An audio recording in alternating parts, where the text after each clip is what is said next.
Sejam todos bem-vindos, né, à Comunidade Espírita Ramatiz.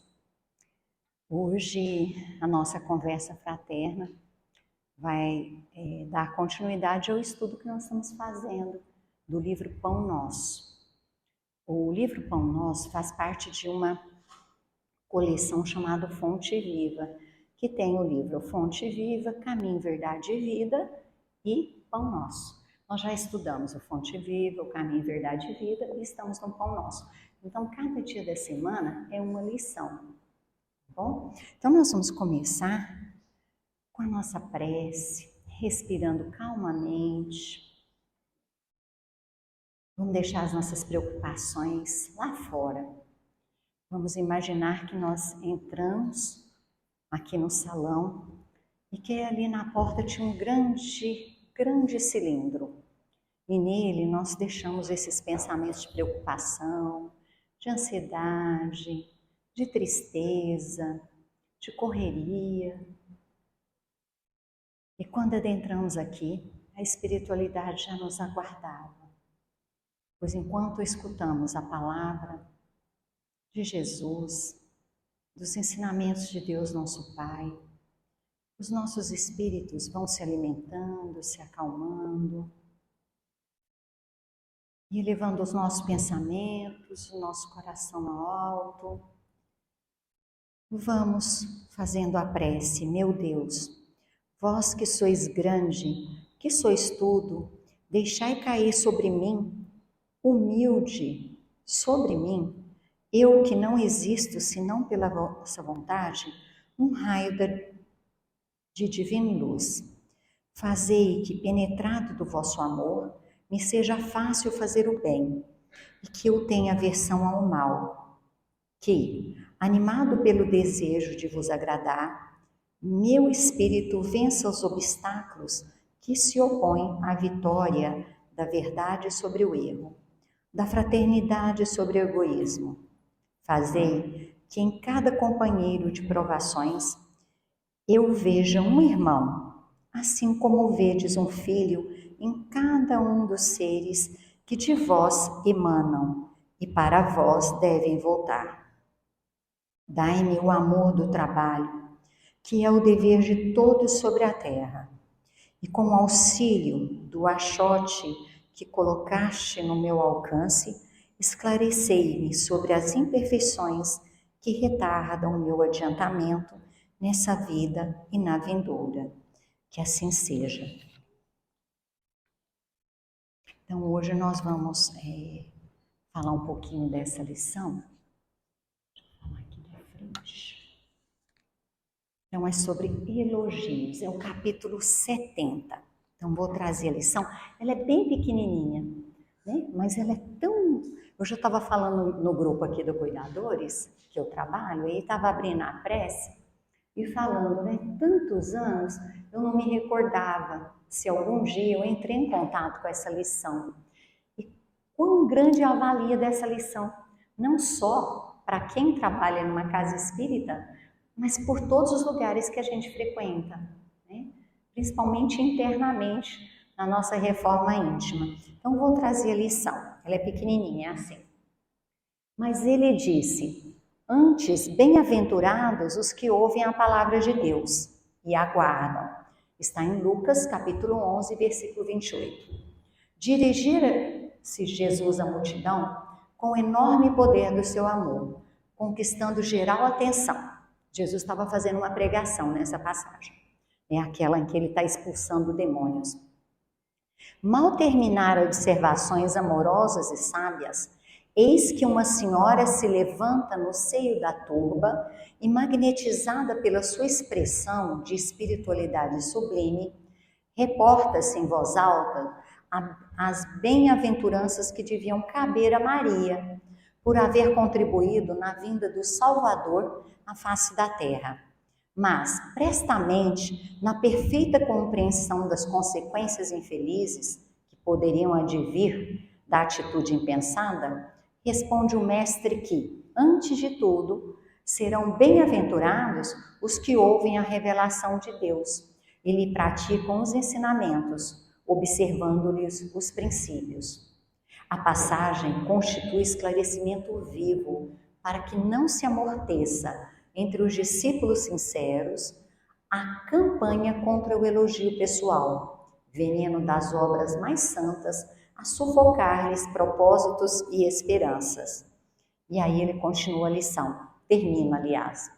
Se admiras algum companheiro que se categoriza a teus olhos por trabalhador fiel no bem, não o perturbes com palavras, das quais o mundo tem abusado muitas vezes, construindo frases superficiais, no perigoso festim da lisonja. Ajuda-o com boa vontade e entendimento na execução do ministério que lhe compete, sem te esqueceres de que, acima de todas as bem-aventuranças, brilham os divinos dons daqueles que ouvem a palavra do Senhor, colocando-a em prática. Então, nessa lição, o que Emmanuel nos traz? Ele nos traz o seguinte, né? Ele traz valiosos pontos que precisa de nossa atenção em relação à nossa reforma íntima, à nossa caminhada evolutiva à luz do Evangelho de Jesus Cristo. Ele fala sobre o elogio, que muitas vezes entorpece os nossos propósitos na realização do bem. O elogio adormece. Vamos encontrar na lição duas perspectivas. Uma de quem oferece o elogio e outra de quem recebe o elogio. Ambas as perspectivas é preciso muita vigilância, tanto de quem recebe como de quem emite um elogio. Principalmente nesses tempos de redes sociais, Se fica esperando tanto as curtidas, os elogios, os comentários, ou às vezes se fica numa obrigação de ter que curtir, de ter que elogiar. Como que é isso, E aí ele coloca na lição para a gente, Ele falar assim que o mundo tem abusado muitas vezes, construindo frases superficiais no perigoso festim da lisonja, do elogio. Temos mal gasto as palavras, não é mesmo? A lição inicia com um chamamento de atenção que nos alerta que bem-aventurados são os que ouvem a palavra de Deus e as guardam. Aqui cabe entender que não são palavras, bonitas, não são palavras de quem vai dar aula, de quem vai palestrar, de quem vai escrever livros sobre o Evangelho. Não é isso. Ele alerta, quando usa a expressão guardar, é praticar. Mais do que eu vir fazer uma palestra, do que eu falar, do que eu escrever bonito, é praticar o Evangelho. Isso é guardar a palavra, Há quantos pregam o Evangelho, têm o dom da oratória, mas não praticam. Esperam em suas práticas o elogio, o reconhecimento, a adulação, mas esquecem de fazer o bem. E esse fazer o bem é fazer o bem sem esperar aplauso, esperar elogio, mas sim pela alegria de servir e de comungar com as leis de Deus. Então conseguimos fazer isso já? Fazer o bem pelo bem mesmo? Ou eu quero fazer o bem para ter uma reciprocidade? E eu vejo muito em redes sociais sobre isso, Não, só vou ajudar agora se for recíproco, se tiver correspondência. É isso. É esse o certo? Quantos, por invigilância, esquecem os meios de perseverança, de constância no bem e se deslumbram, caem no encantamento dos elogios e se perdem nos deveres. Às vezes nós estamos numa tarefa, numa empreitada, numa ajuda, num auxílio, e aí começamos a receber elogio.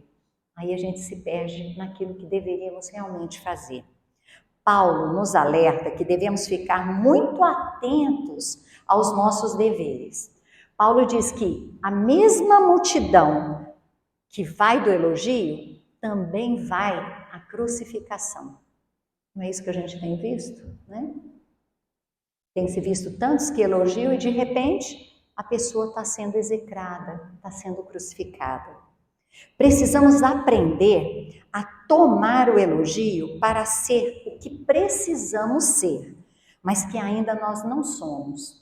Então, tomar o elogio, não achando que eu já sou aquilo, mas de que aquilo É um incentivo para eu buscar aprender a ser o que eu preciso ser. E não se perder no caminho do bem por achar-se, pelo elogio, que eu já estou pronta e perfeita. Esse é o cuidado, essa é a vigilância que a gente tem que ter. Nessa passagem, Jesus falava à multidão. E ele foi interrompido por uma senhora elogiando Maria, né? Nossa Senhora, Maria, por ter trazido à vida Jesus. Mas Jesus nos alerta para isto, para não nos deslumbrarmos ou nos encantarmos pelos elogios pessoais, que há mais que praticar os ensinamentos de Deus, e na maioria com discrição e com humildade. Não é preciso, né, elogiar. Né? O mais importante realmente é cumprir com esse dever. Mas a lição ainda nos traz que, se admiramos algum companheiro aos nossos olhos, seja no trabalho fiel, do bem, que a gente não perturbe ele com palavras, dos quais o mundo tem abusado muitas vezes, construindo frases superficiais, nos perigos do festim da lisonja, tá? Ajuda-o com boa vontade, né? Com entendimento, na execução do ministério que lhe compete. Então, o que ele está trabalhando no bem? Então, mais do que elogiar, ou ajudar efetivamente, né?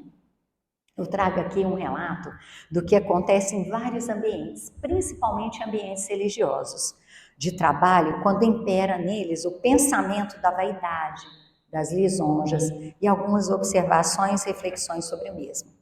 É uma pequena história, ela começa assim.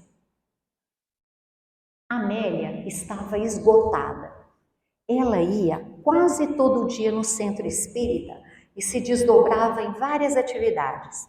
Atuava na assistência social, na educação espírita das crianças e na divulgação doutrinária. Ainda encontrava tempo e disposição para produzir posts para o Instagram da casa, do centro espírita. Os companheiros de tarefas a elogiavam repetidas vezes, mas a maioria não ajudava em nada. Ela estava sobrecarregada e cansada. Você já viu alguém passando por isso? Você já sentiu na pele essa sobrecarga? Será que talvez você já foi um trabalhador folgado que se encostou em algum companheiro, seja no templo religioso que frequente, no seu lar, no seu trabalho? E aí ele continua o seguinte: a gente encontra nos ambientes, né, que frequentamos os desafios típicos da convivência dos seres humanos. A gente tem dificuldades na convivência, é por isso que a gente convive, para parar essas arestas, para ir aprendendo com o que me falta e ensinando também ao outro o que falta a ele. Por isso a convivência humana. O paraíso das relações entre as pessoas ainda é um sonho em nosso planeta. Não vivemos esse paraíso ainda. Nós somos espíritos imaturos. Nós que habitamos atualmente a Terra, estamos caminhando, não chegamos ao final. E esse final talvez nem exista. Em muitas atividades observamos a figura do folgado ou do encostado, que é desleixado com as suas responsabilidades. Acho que cada um aí vai fazendo um filme, né, na mente, pensando assim, será que eu estou nessa posição ou também às vezes está identificando no ambiente, né? E a gente encontra. Por isso, sobrecarrega os parceiros de trabalho. Muitos reclamam de não serem chamados, por exemplo, para compor a diretoria ou a coordenação de uma tarefa. Mas quando assume o cargo, não assume os encargos. Ele quer o cargo, mas não quer os encargos, né? Essa figura empurra com a barriga o serviço que deveria realizar, pois está sempre ocupadíssimo. Somente ela acha que os outros não estão, só essa pessoa que está ocupada. Isso revela na qualidade medíocre do trabalho que faz e na ausência de qualquer melhoria no serviço sob sua direção, que não está disposto. Geralmente vai repetir mecanicamente os procedimentos, sem entusiasmo. Então eu vou trabalhar, eu venho colaborar, mecanicamente, mas não tem entusiasmo. Passa meses a fio usando a mesma desculpa para sua falta de dedicação. Agora, quando se trata de certos tipos de lazer na vida cotidiana, essa pessoa é outra, né? Rapidamente encontra tempo e energia para participar. Isso deixa evidente que a questão é de motivação, não é de tempo. Se tivesse interesse legítimo na tarefa que abraçou, conseguiria se organizar para fazer bem feito. Além disso, mostraria mais respeito pelos companheiros que ali também estão abnegando do tempo, estão tendo problemas, no entanto, estão trabalhando.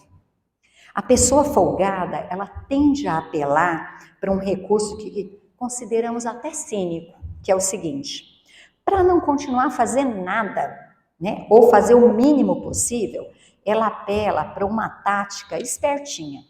Qual que é essa tática? Ela manifesta constantemente uma suposta admiração pelo companheiro que está sobrecarregado. Como é que faz isso, né? Ele elogia a pessoa tarefada. Ele diz na frente, principalmente de outras pessoas, você é muito dedicado. As pessoas adoram você. Graças a você o trabalho continua. Ainda bem, né, que você consegue levar à frente.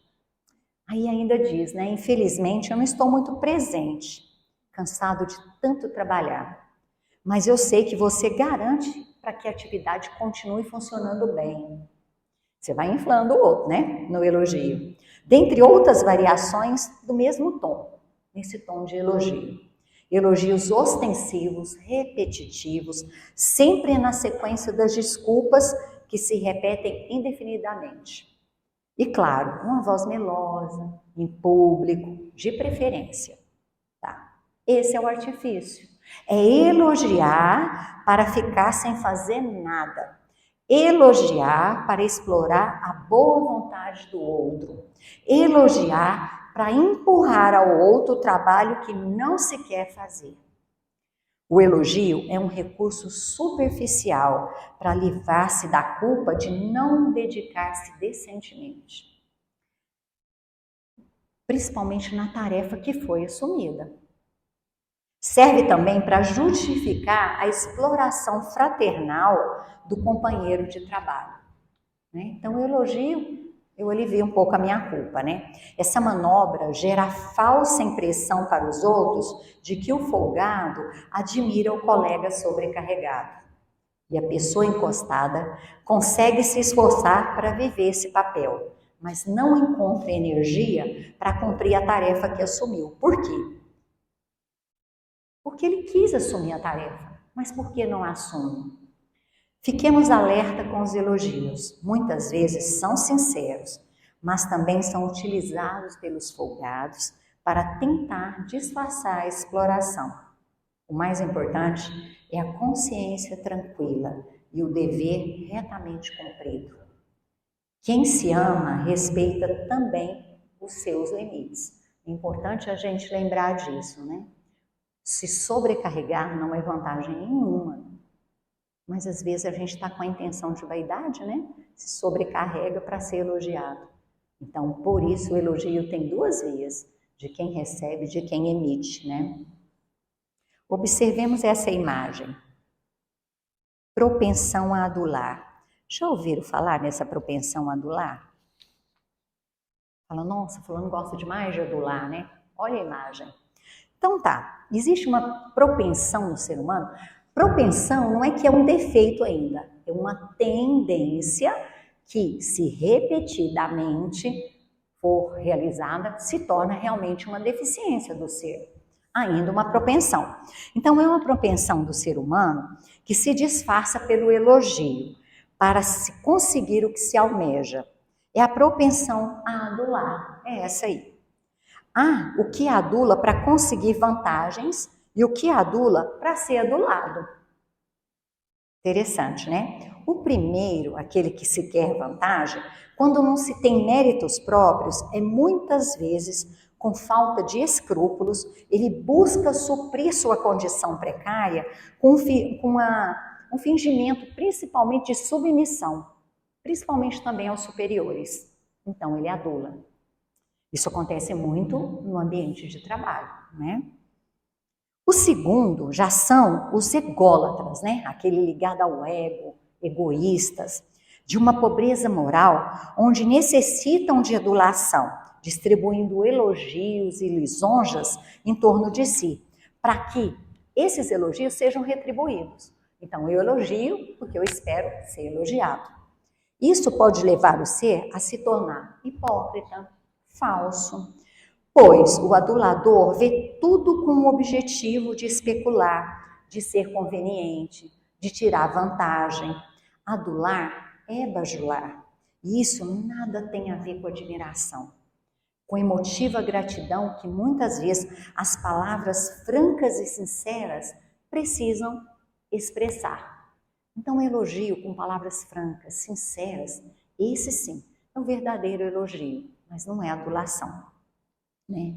Busquemos a forma mais agradável, natural e sincera de manifestar a opinião e o sentir nas manifestações que estão à nossa volta, dessa maneira, né? Olha só, eu observo muito na prática do meu trabalho, porque eu trabalho com crianças e com adultos também, mas com crianças, que venho vendo e observando e estudando que muitas vezes é desde a infância que a gente vai aprendendo a receber elogios e dependendo de como esses elogios são feitos, eles vão incitando desde a criancinha, tenra idade, a ser vaidosa, a ser egoísta, a querer adular para conseguir uma coisa, né? Quem faz isso com a criança? Somos nós adultos, né? Então a gente, por exemplo, dá alguma coisa para ter um carinho, faça alguma coisa para ser elogiado. Isso é muito sério, né? Então a gente tem que ter muita atenção. Então a criança vai recebendo dos adultos tudo que é elogio. Agora, como deve ser feito esse elogio, né? Então, tem um autor espírita, acho que vocês já escutaram, um psicólogo, ele chama Rossandro Kingley, que mostra como o elogio acentuou nas últimas gerações, o qual tem sido sua repercussão nas crianças. Olha o que ele fala. Ele identifica na linha do tempo quando o excesso de elogios passou a ser adotado como estratégia de educação dos filhos. Dos anos de 1960 para cá, a abordagem foi abraçada pelos pais, pois esses pais, quando foram criados, tiveram que lidar com falas depreciativas, né? Os pais, muitas vezes dos nossos pais, que era o seguinte: você não sabe de nada, seu idiota, cale a boca, né? Quem você pensa que é? E assim por outras coisas que depreciavam o ser. Quem escutou algo, né, desse tipo, principalmente em casa, reforça ele, né, encontrou no elogio uma saída para não traumatizar a geração que viria depois, dos filhos. E o que aconteceu, né? Só que isso mostrou que não funciona, não é dessa maneira. Se quando o seu filho tira uma nota boa, você elogia e diz que ele é inteligente, você cria um problema. Porque quando ele tirar uma nota ruim, o que ele vai achar? Ele é burro, né? Mas os pais podem dizer que o filho tirou uma nota boa porque se esforçou. Porque quando ele não tirar uma nota boa, aquilo não vai afetar o ego dele, né?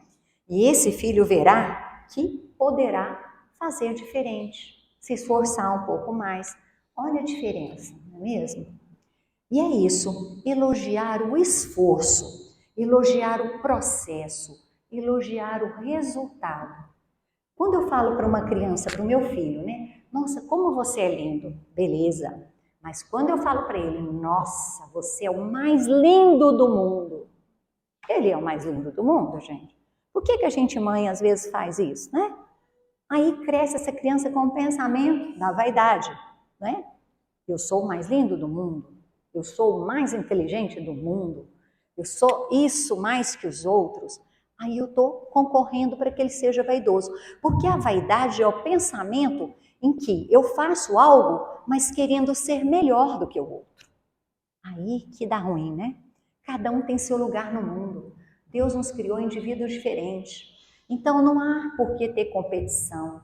Não é preciso eu querer tirar o lugar do outro, porque quando Deus nos criou, Ele falou, ó, Marcelândia, seu lugar é esse, Neuro, seu lugar é esse, Darciane, seu lugar é esse. A sua programação reencarnatória vai ser essa. Não há que comparar e nem competir com o outro. Quando a gente tem isso claro, fica mais leve enfrentar as adversidades, né? E o Emmanuel, com a sua sabedoria, nos oferece maravilhosas apreciações. Tem um livro bem antigo do Emmanuel que ele traz a seguinte lição. Ela é curtinha, o livro segue. O capítulo chama Elogios e Críticas. Olha o que ele diz. Toda boa dádiva e todo dom perfeito é lá do alto, descendo do Pai das luzes, em quem não pode existir variação ou sombra ou mudança. Está lá em Tiago. Olha só, se o sol dependesse da aprovação humana para alimentar a vida que se lhe gravita em derredor, certo que, desde muito, estaria reduzido a montão de cinzas. Tem gente que adora o sol, tem gente que reclama do sol. Então, se ele dependesse do elogio, o que ia acontecer? Se a terra sofresse com as censuras que lhe são constantemente desfechadas por todos aqueles que a categorizam por vale de lágrimas, já teria descido à condição de um cemitério no espaço. Ao invés de agradecermos espíritos que estão lutando para vir para a Terra, para reencarnar, para ter oportunidade de evoluir, a gente chega aqui e começa a reclamar, oh, que mundo difícil, que mundo difícil. Nossa, mas meu país então, nossa, mas que mundo é esse? Meu Deus do céu, quero morrer, porque aqui eu estou sofrendo demais. Só reclamação. Se a semente rejeitasse a solidão e a morte a que se vê relegada no solo, a fim de colaborar no sustento do mundo, as criaturas estariam há muito tempo sem a bênção do pão. E se a fonte recusasse o regime de mudança incessante e permanente em que é chamada a servir, a vida organizada na Terra se mostraria confinada a primitivismo e estagnação. E ele continua. Se a árvore só produzisse sob aplausos, o fruto não abençoaria a mesa dos homens. Obreiros da verdade e do bem, reflitamos nas lições simples da natureza e trabalhemos.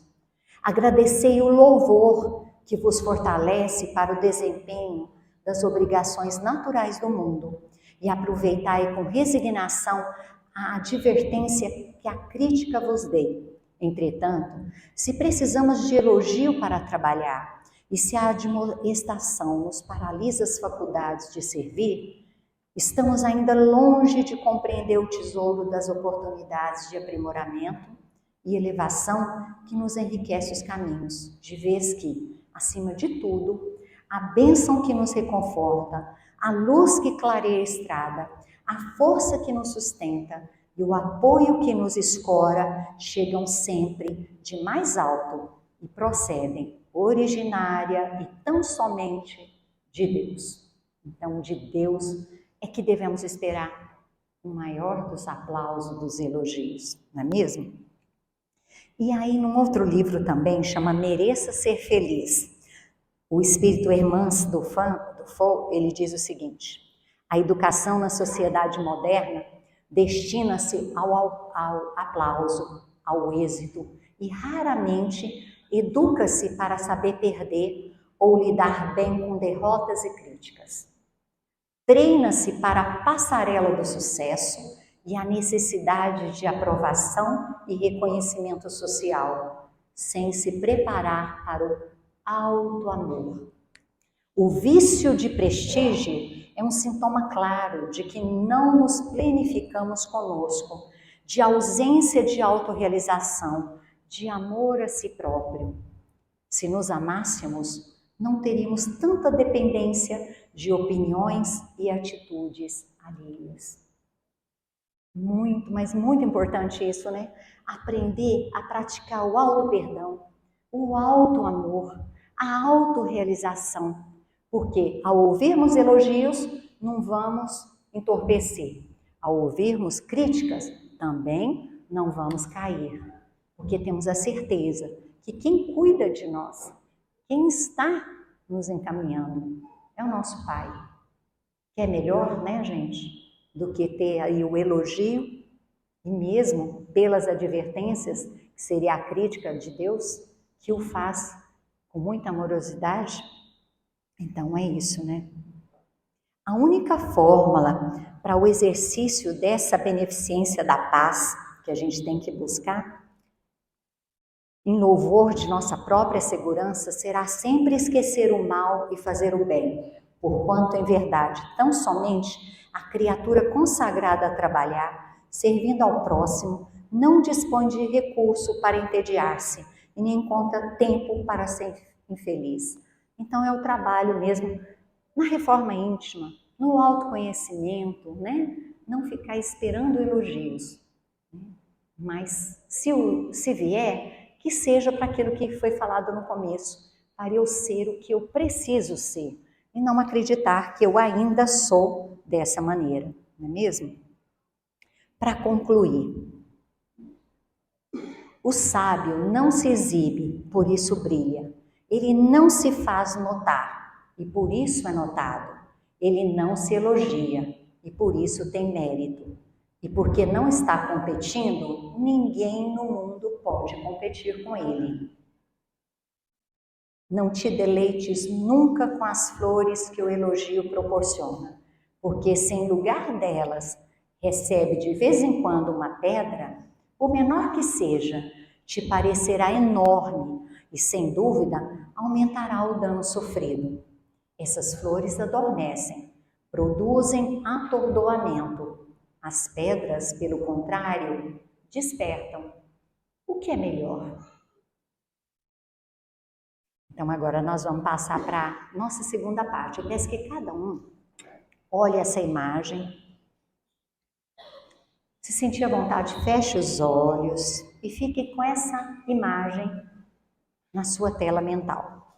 Enquanto os médiuns aplicam os passes, nós vamos fazer um pequeno tratamento, tá bom? Nosso primordial compromisso é conosco mesmo. E nossa tarefa mais importante na Terra para a qual somos preparados é desenvolver nossa individualidade no transcorrer de nossa jornada evolutiva. Nosso dever é redescobrir o que é verdadeiro para nós e não esconder nossos sentimentos de qualquer pessoa ou de nós mesmos, mas sim ter liberdade e segurança em nossas relações pessoais. Eis a nossa missão reencarnatória, que segundo o Evangelho, segundo o Espiritismo, é o dever. Esse dever é obrigação moral diante de si mesmo primeiro e dos outros em seguida. Então, enquanto os médios já aplicam os passes, nós vamos respirar. Imaginemos nós nesse jardim de flores. Caminhamos por esses canteiros. Vamos respirar uma cor azul, que é tranquilizante, que nos transmite paz. Ficamos em silêncio, guardando essa sensação de paz. O azul harmoniza o nosso sistema nervoso. Sentimos calma no azul, não há tensões. Agora, somos envolvidos por uma luz amarelo-dourada. Sentimos mergulhado nesse dourado e respiramos essa cor. Deixemos que ela invada-nos completamente. Essa cor, ela traz energia e renova nosso ser. Ela regenera as nossas células. Agora vamos ser envolvidos pela cor rosa claro. Sentimos a capacidade de nos adaptar às pessoas e às circunstâncias. Essa cor, ela é suave e ela percorre a nossa corrente sanguínea, deixando-nos bem equilibrados. Nos sentimos felizes, em paz e em fraternidade com todos os homens. Sentimos envolvidos pelo amor de Deus. Deixemos crescer em nós a bondade, a delicadeza, a doçura. Guardemos no coração esse sentimento amoroso para com todos aqueles que partilham o caminho conosco. Estamos em união com a pureza divina. Nossa alma desperta para a beleza, para a arte e para a criação.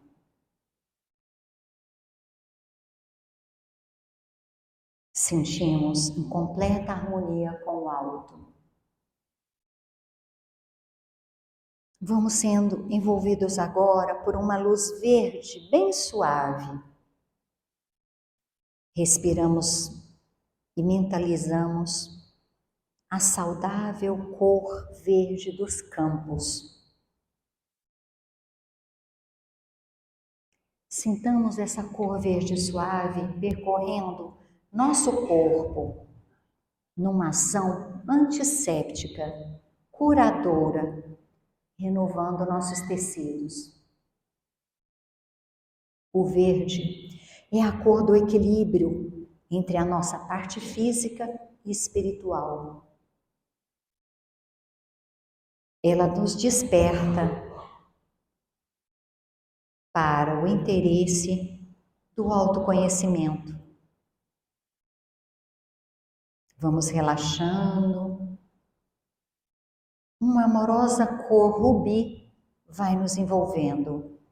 É a cor do amor incondicional. Sintamos mergulhar nesse sentimento de profundo amor e compaixão por todos os seres. Sintamos crescer em nós a capacidade de doação, de abnegação, de compreensão e do perdão. Vamos deixar expandir essa cor rubi em nosso coração. Sentindo a paz com todos os homens. Vamos guardar essa sensação em nossos corações. Vamos agora sendo envolvidos na cor da luz violeta. Essa cor está por todo o ambiente nesse campo florido. Essa luz, ela renova, ela transforma, ela purifica. Sinta que tudo o que é negativo pode transformar-se em positivo. Deixe que essa renovação se opere em você. Perdoe, tudo se transforma e pode se transformar em paz, em harmonia. Sinta em você profundamente essa transformação e descanse. Tudo na vida está em completa ordem. Tudo se organiza em novos rumos de abençoada transformação para o bem. Os erros são sanados. Há uma nova vida. Tudo está em paz.